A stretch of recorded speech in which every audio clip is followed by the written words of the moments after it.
Boa tarde, estamos iniciando aí um Web TV Sport nessa sexta-feira, dia 25 de abril. Hoje nós vamos falar um pouquinho sobre a preparação da dupla Grenal aí para a rodada do final de semana do Campeonato Brasileiro e também sobre a definição do adversário do Noia para a próxima fase da Copa do Brasil. Estou aqui com o Christopher de Matos. Boa tarde, Christopher. Boa tarde, Bruno. Como é que está essa preparação da dupla para esse final de semana, a segunda rodada do Campeonato Brasileiro? São situações bem distintas, né? O Grêmio certamente com esse jogo no horizonte ainda da Libertadores, isso acaba tirando o foco do Campeonato Brasileiro. O Grêmio nesse momento é um time meio vesgo, é um olho na Libertadores, um olho no Brasileiro, mas parece que são jogos distintos e situações completamente diferentes, mas o jogo da próxima quarta-feira eu acredito que passe muito pelo jogo de domingo, e eu digo por quê?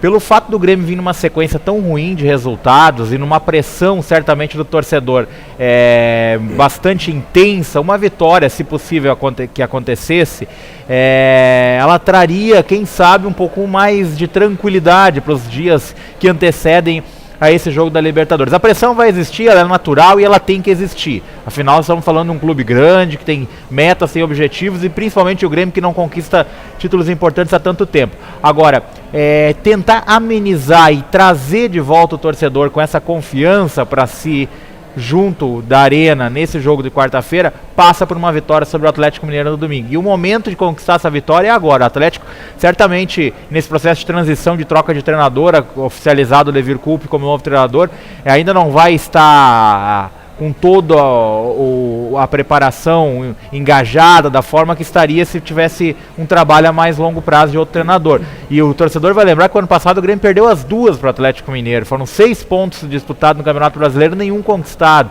Então é a hora também de conquistar essa vitória para trazer de volta o torcedor, para que não haja, acima de tudo, aquela pressão que força o afobamento do time no início do jogo da quarta-feira, porque uma derrota no domingo vai levar sim mais pressão para o jogo da quarta-feira, e o torcedor começa a cobrar, se 10, 15 minutos não sai o gol, começa a pressão, começa uma vaia aqui, outra ali, e claro que isso não vai ajudar em nada o Grêmio a chegar ao seu objetivo de quartas de final. E o Grêmio está cogitando entrar com um time meio mesclado, né? Até para poupar alguns jogadores. A lateral esquerda do Grêmio está o Mauro Kubaca, né? Porque o Wendel não sabe se vai retornar agora nesse final de semana, nem na próxima partida da Libertadores.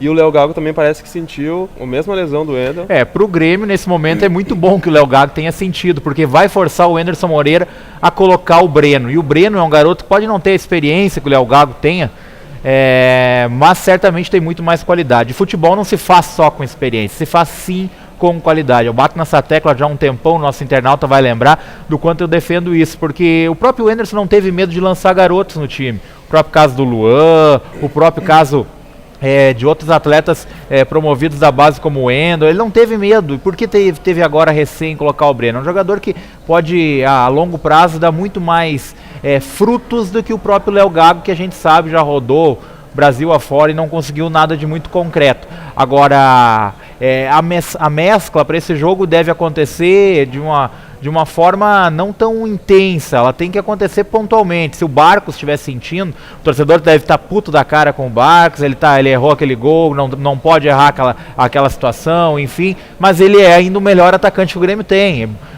Ruim com ele, muito pior sem ele. Daqui a pouco, se ele não tiver 100%, dá uma segurada nele, mas os demais jogadores, talvez o Riveiros, que é um jogador que tem 32 anos, já está rodado um pouquinho, daqui a pouco segura, mas os demais jogadores têm que estar em campo, tem que ser o mesmo time que jogou lá na Argentina. O Luan parece também que vai dar esse sim tem que jogar. Jogo, né? Esse sim tem que jogar. Eu não tenho dúvida que ele, o Jeromel, por exemplo, que é um zagueiro que recém fez seu primeiro jogo como titular e vai ter que jogar na Arena também contra o São Lourenço, porque o Rodolfo vai levar mais tempo. Esses jogadores têm que jogar, até para buscar um melhor ritmo de jogo e a recuperação, porque isso para o torcedor por vezes parece uma coisa menor, o ritmo de jogo, mas só quem já jogou bola com um tempo mais de sequência sabe o quanto faz diferença tu ficar uma semana sem jogar e depois voltar num jogo pesado como foi aquele lá na Argentina. Tem que ter a sequência de jogos e o Luan é fundamental para esse jogo de domingo, para que quarta que vem esteja na ponta dos cascos. E uma boa oportunidade para o Zé Roberto também, né?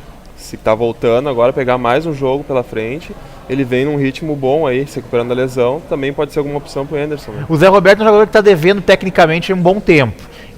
Acho que mais uma vez ele terá uma oportunidade de recuperar o seu condicionamento. Dá para ver que ele não está nas melhores nas melhores características físicas que lhe são convenientes. Agora, tecnicamente também está muito abaixo, então talvez com um jogo a mais de rodagem ele possa chegar melhor na quarta-feira. E o Inter no domingo encara o Botafogo, né? O Inter já está numa outra situação, mais confortável, né? Começou com vitória, não com uma bela atuação, mas com vitória. E vai encarar então o Botafogo domingo no Maracanã.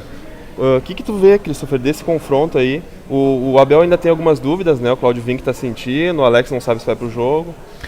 Para o Inter é aquele jogo chave para realmente encaminhar uma campanha de ponta de tabela. A sequência do Inter depois desse jogo do Botafogo é muito boa. Tem o Sport Recife e o Atlético Paranaense, ambos no Beira-Rio. São jogos, teoricamente, que você vai marcar na caderneta lá um xizinho de 3 pontos.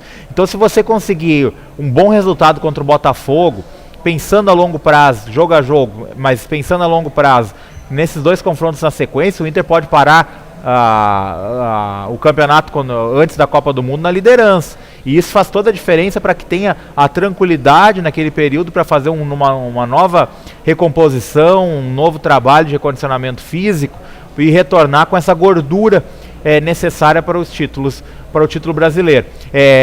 Nosso internauta vai lembrar, todos os campeões brasileiros dos últimos anos arrancaram bem. Teve 2009, Flamengo fechou o primeiro turno mal, depois deu uma virada. São Paulo não era líder na virada do turno em 2008, mas acabou sendo campeão, mas nenhum deles estava lá embaixo. Não há nenhuma campanha de recuperação tão grande. O campeão sempre está entre os 5, 6 primeiros ali no início do campeonato. Então, conseguir se manter nesse pelotão de frente é fundamental. E o Inter tem muito boas chances de vencer o Botafogo, porque é muito mais time que os cariocas. Bom, e ontem à noite o Novo Hamburgo conheceu o seu adversário, né? O J. Malucelli fez uma baita de uma partida com vitória. Interessante esse time do J. Malucelli, né? Que mostrou um bom futebol aí, não se acanhou pro time de Série A. Jogou melhor, né? Jogou bem melhor que o Vitória. O resultado de empate acabou até não sendo justo pelo que a gente viu em campo. O Vitória muito mais na base da pressão, da bola na área de qualquer jeito, no vamos, mas tecnicamente o time do J. Malucelli é uma boa equipe, bem organizada, bem trabalhada. Evidentemente que para o Novo Hamburgo é mais interessante enfrentar o J. Malucelli, apesar dessa boa partida. Não vai ter a visibilidade, talvez, que um adversário da Série A como Vitória traria para esse confronto, mas pensando em campanha, pensando em disputa, evidentemente que é uma boa oportunidade. Eu acredito que o Novo Hamburgo possa fazer um bom enfrentamento e passa muito por esse jogo de Novo Hamburgo mesmo, do Estádio do Vale. E aí fica também o pensamento como o Itamar vai projetar esse jogo, se com 3 volantes, como foi em algumas alternativas, ou com 2 volantes e 3 meias. Vamos ver a decorrer da semana com os treinamentos. Esse jogo ele está marcado aí para 7h30, então, de quarta-feira, né? O torcedor que comprar o ingresso antecipado vai pagar R$25.